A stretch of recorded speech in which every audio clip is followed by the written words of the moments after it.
Adversity is something that everyone can relate to. Whether it's struggling at school or work, the feeling that you just can't buy a break is one that makes someone feel completely powerless. In sports, athletes deal with these same kinds of adversity and struggles that can envelop them in pressure and criticism as fans and media alike ponder on why said player isn't producing. For Roderick Arias, he was the top prospect in his international free agent class and signed a huge deal with the Yankees, immediately bringing him tons of attention and hype. But just as it brings attention and hype, it also brings massive expectations. And after dominating in the Florida Complex League last season, fans were excited to see Roderick Arias play in Single A, where he would get his first taste of full season action. Things didn't go the way that many hoped it would, as strikeouts and inconsistency seemed to define the switch-hitting phenom in his age 19 season. He was quickly tossed off of top 100 lists and knocked down multiple pegs on top 30 lists, but just as everyone had written him off, Arias found new wind. A swing change late in the season gave the organization a glimpse at the massive upside that Roderick Arias still possesses, and it's a swing change that's eerily similar to Yankees top prospect Jasson Dominguez.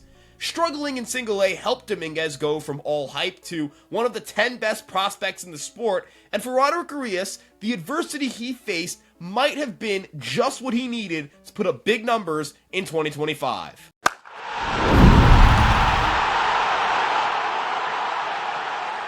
Making the jump from the Florida Complex League to Single A can be very difficult for some players, and Roderick Arias looked completely lost last year in his first few months with the Tampa Tarpons.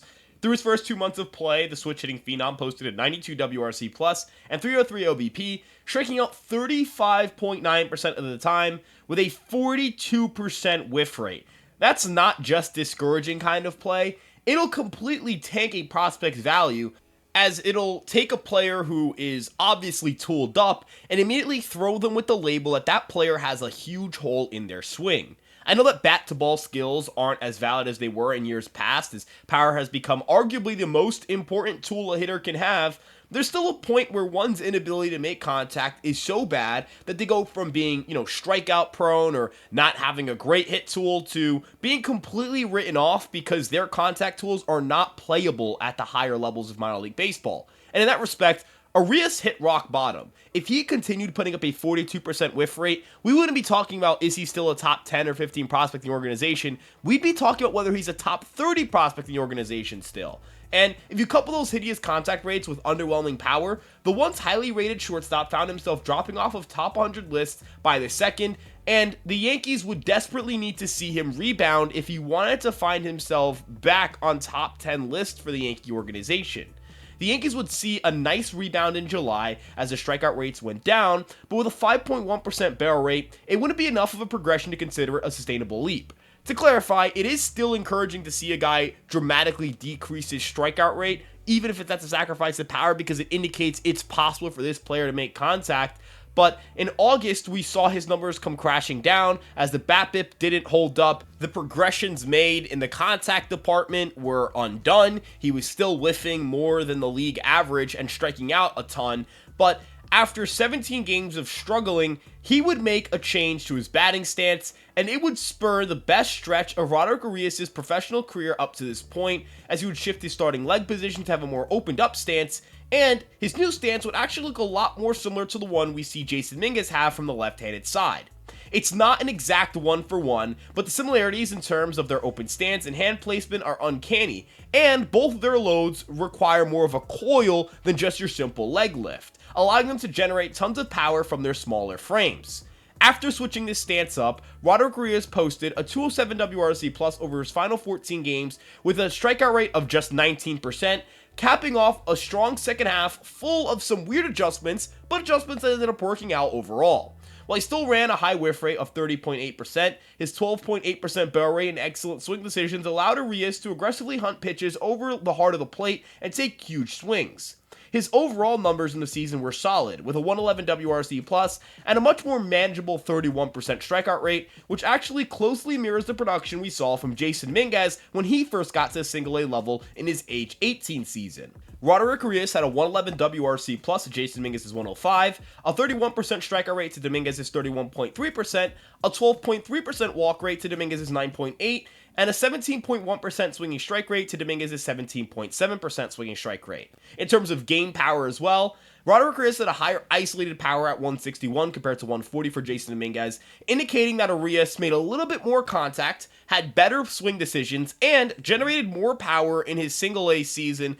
Not every prospect takes a monumental leap after struggling, and not every prospect carries mechanical changes or mechanical improvements into their following season and ends up breaking out. But I think Jasson Dominguez serves as an excellent reminder not to overreact to struggles as a teenager, especially in their first crack at full season baseball.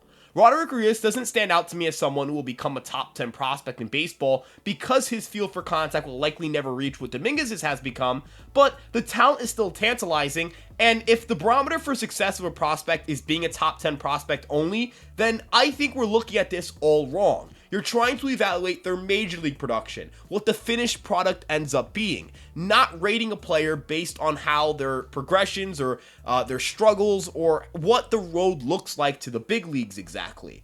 Roderick Arias was 1.9 years younger than the average player in the Florida State League. Again, he was 19 years old, and despite that, he still finished with some pretty strong underlying metrics. He was in the 72nd percentile and 90th percentile exit velocity, and we talk about that metric a lot because it's important to have tight groupings of high exit velos. You don't want a hitter who's very inconsistent in their exit velocity. Maybe they have a 110 mile per hour line drive one time, but then it's followed by an 88 mile per hour hit and a 70 mile per hour hit. That average exit velocity may be pretty solid, but you have 3 balls that result in just one of them being hit harder than 95 miles an hour. That's a 33% hard hit rate. Looking at something like 90th percentile exit velocity allows us to understand which players have tight groupings of high exit velocities and are consistently doing damage on contact. Another metric that I think is important to look at is Seager, which is a plate discipline metric. It evaluates swing decisions, and it allows us to understand if a batter is swinging enough in zone while not chasing too much. Arias was in the 65th percentile in Seager, and if his new batting stance continues to yield big results, we could see Arias take some big leaps in the contact department and consistently hit for power. The swing decisions are there, the zone aggression's there, he doesn't chase way too much. I think there are legitimate strides that Arias made during the season that could allow him to be a big-time player in 2025 as he likely starts the year in high A. Now, Roderick Arias is someone who I am cautiously optimistic on. I was skeptical with his Florida Complex League numbers because of the high whiff rates, and those came to fruition in 2024, but I think it's important that he did struggle. I think adversity can help prospects identify holes in their game and improve upon them. What you don't want is a player who never struggles at any point of their professional career and only struggles once they get to the big leagues. That kind of player doesn't know how to adjust to struggling. They have never struggled likely at any point in their entire life playing baseball and have never really had to make the adjustments necessary to adapt to a game that changes constantly. Just 4 or 5 years ago, everyone was ditching their sinker for a four-seam fastball with good vertical ride. Now, sinkers and having fastball variation is more important than ever. Maximizing your stuff and just having elite stuff plus scores was a big fad in 2022 as sweepers became more popular and these big sliders with tons of horizontal movement became popular. But just as important as stuff plus is how a pitch synergizes with your arsenal. The league changes all the time. Sweeper usage has gone down. Changeup usage has gone up. Curveball usage has gone down. Curveball usage might go up. As the sport changes, players need to be capable of changing, and Roderick Arias has displayed an ability to adapt and change when he identifies there's a hole in his game. The Yankees had that same trajectory with Jasson Dominguez, and he's become one of the best prospects in baseball. And perhaps for Roderick Arias, this season serves as the adversity he needed to unlock some things in his game and finally tap into his enormous upside. If you found this video helpful, informative, awesome, cool, or you just like Roderick Arias and you can't really explain it, make sure you like, comment, subscribe, and turn on the notification bell. It's how we know you guys enjoyed the video. It's how we are able to get feedback and continue to make videos like this one. And we'd really appreciate if you guys also check us out on various social media channels. We're on all of your favorite platforms, whether it's Instagram, TikTok, Twitter, Facebook, or of course this YouTube page, all under the handle at Fireside Yankees, or on Instagram where it's at fireside.yankees. We've got tons of people making tons of really fun content, and I just want you guys to see what I think is really good content.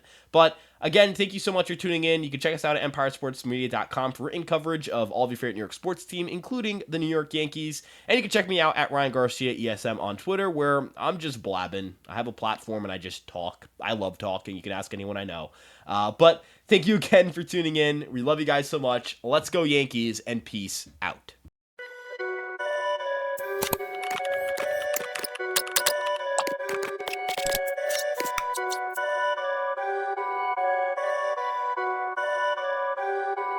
Perfect.